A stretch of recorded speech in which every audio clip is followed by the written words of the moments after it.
Baiklah, Assalamualaikum warahmatullahi wabarakatuh. Di sini kami akan menjelaskan mengenai identifikasi sesar Grindulu di Pacitan, Jawa Timur dengan metode magnetik, yaitu kelompok 4 gravitasi dan magnetik teknik geofisika.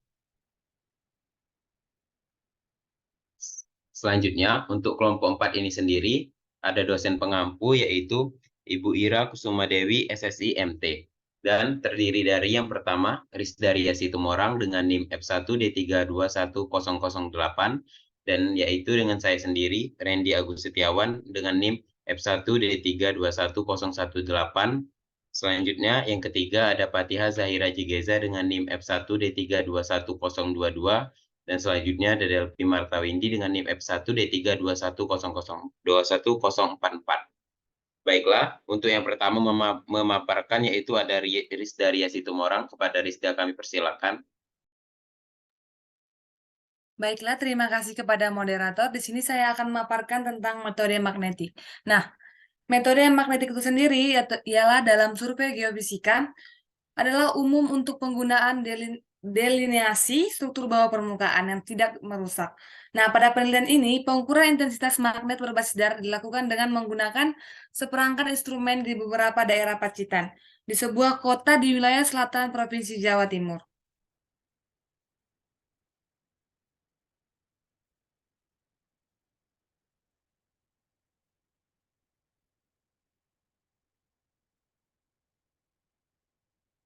Nah, untuk yang bakal kita bahas yaitu yang pertama ada pengenalan, yang kedua hasil dan pembahasan, dan yang ketiga kesimpulan.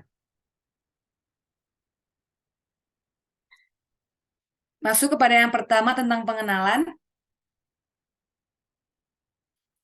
Nah, metode magnetik umumnya digunakan dalam survei geofisika dengan teknik non-destruktifnya untuk memudahkan penggambaran struktur bawah permukaan. Nah, keuntungan ini dinyatakan baik dalam literatur, misalnya, atau dalam langkah makalah penelitian. Metode ini mengandalkan pengukuran medan intensitas magnet menggunakan berbagai teknik untuk tujuan tertentu, termasuk identifikasi zona sesar.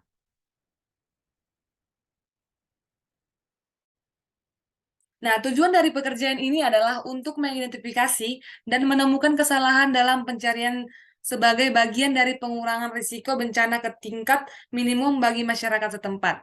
Nah, dalam pengukuran intensitas magnetik, potensial dan anomali magnetik yang sesuai kemungkinan berkorelasi dengan tingkat kegempaan kerak.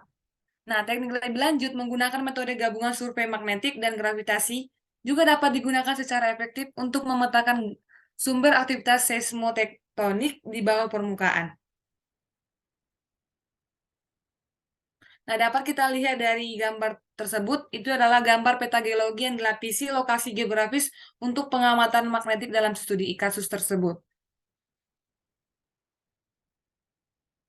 Nah, untuk pemaparan selanjutnya saya berikan kepada moderator.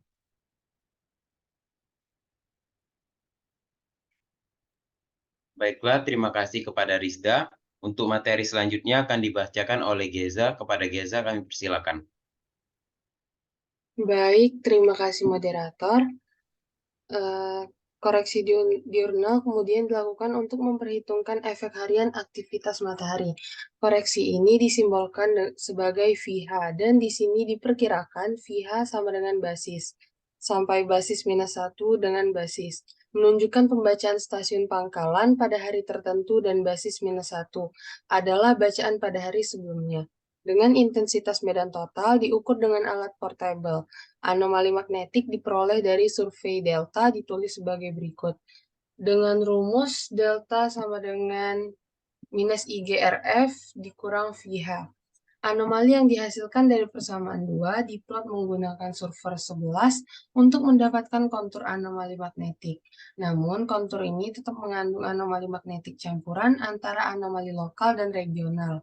Menggunakan MACPIC, kelanjutan ke atas diterapkan untuk menonjolkan efek anomali regional dari sumber yang dalam.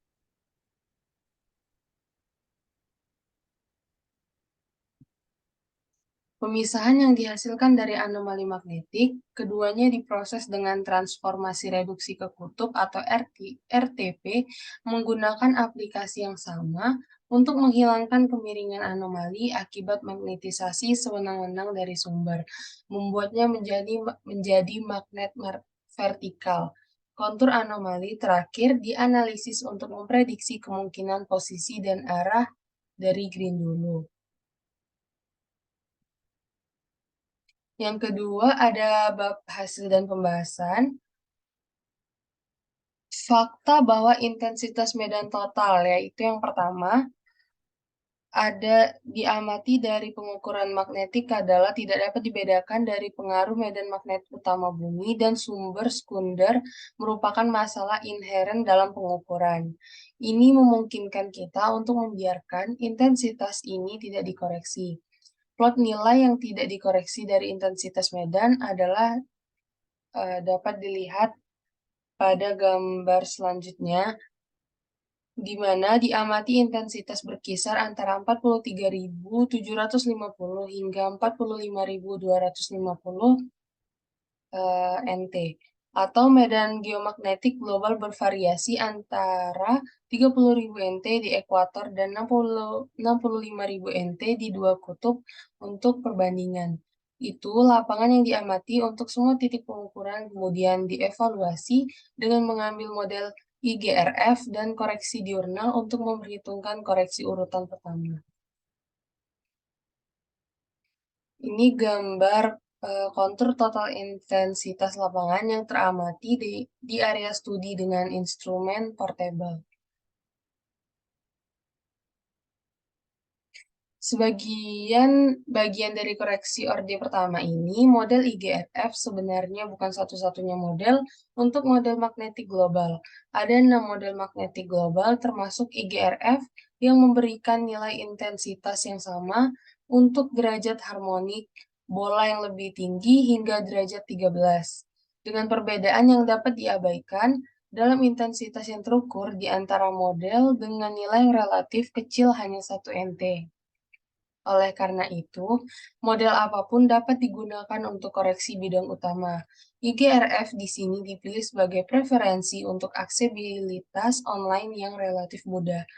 Efek koreksi diurnal disebabkan oleh kontribusi yang relatif kecil dalam besarnya bidang utama dengan variasi temporal lebih pendek dari 1 hari, yang disebut variasi harian, yang terutama disebabkan oleh gangguan atmosfer. Perhatikan di sini bahwa variasi spasial medan utama bisa dibilang dihasilkan oleh terkubur magnet secara permanen. Baiklah, untuk materi selanjutnya, saya kembalikan kepada moderator. Baiklah, terima kasih Geza. Untuk materi selanjutnya akan dibacakan oleh Delphi. Kepada Delphi kami persilakan. Baiklah, terima kasih moderator. Selanjutnya saya akan melanjutkan. Perlu dicatat di sini bahwa koreksi orde pertama di atas dalam praktik lapangan pengukuran magnetik biasanya dilengkapi dengan koreksi orde kedua. Jenis koreksi ini terutama karena adanya badai magnetik di lokasi lapangan pada saat pengukuran sebagai noise tambahan yang dapat mengganggu intensitas yang diamati.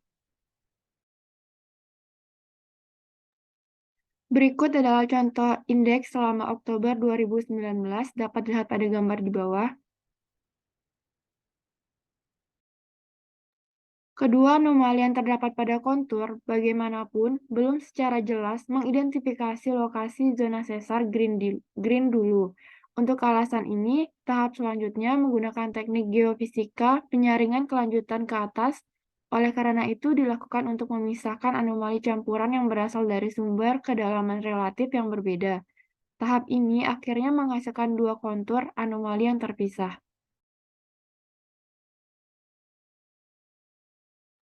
Berikut gambar-gambar anomali lokal.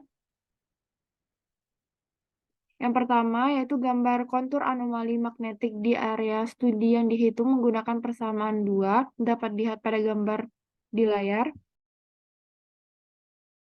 Yang kedua merupakan gambar kontur anomali lokal akibat lanjutan ke atas pada ketinggian 900 meter.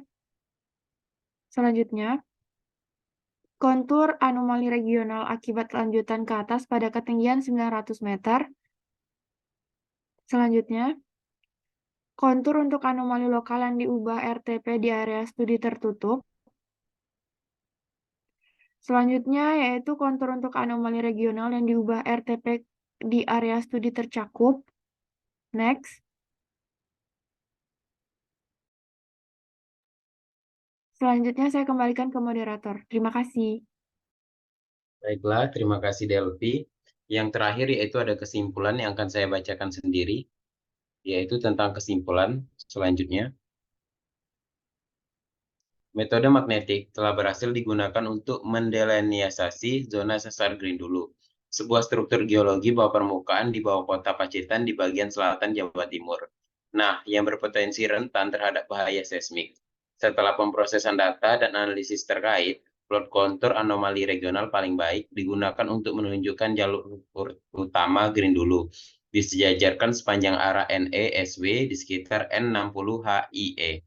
Nah, Grindulu adalah patahan normal yang ditampilkan oleh patahan kecil yang melintas atau sejajar dengannya, meningkatkan kompleksitas pengaturan tektonik di wilayah yang diminati.